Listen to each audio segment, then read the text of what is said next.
everyone. One topic that has resonated with me this semester is the topic of adoptive children.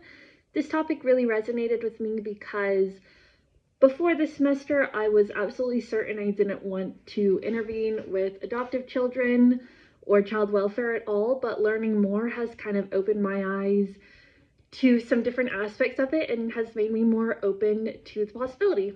So I would like to share a few concepts and some information that I've learned about adoptive children.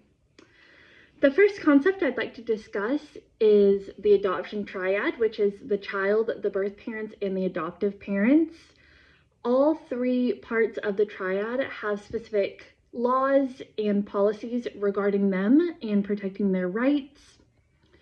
As social workers, I believe that this impacts how we intervene with them and impacts, if I were to intervene with this population, how it would impact how I intervened with them, is because adoption is something that affects all three aspects of the triad. So as social workers, we need to understand the perspective of each three and understand specifically how we can work with all three of those populations.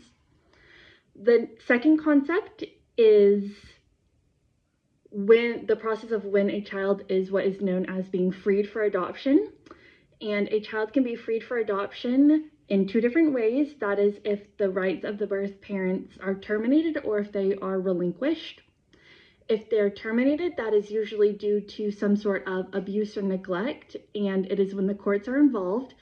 But if the birth parents have, or birth mother has relinquished rights, it can sometimes be due to for example, a young mother who thinks that she is ill-equipped or not able to be a parent. This concept impacts my practice because when intervening with parents or a mother who is looking to relinquish their rights, I think it impacts me because it's a reminder that when working with that specific client, we need to meet any needs that might be inhibiting her belief or their belief that they could be a parent. So if they believe that they are unable to be a parent because they don't have stable housing, as social workers, we need to help them get that housing to possibly deter her from relinquishing her rights, or in situations where the rights are terminated, we need to ensure that the child who has, for example, experienced abuse or neglect has access to counseling and all of the support they may need.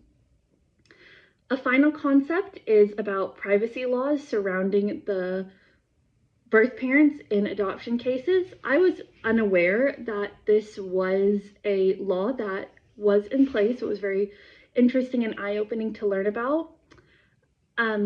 After an adoption, the birth certificate, any court records, and the identity of the birth parents are sealed by the courts.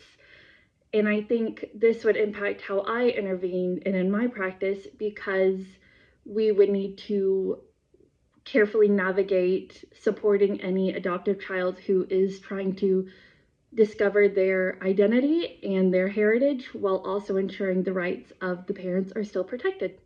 Thank you.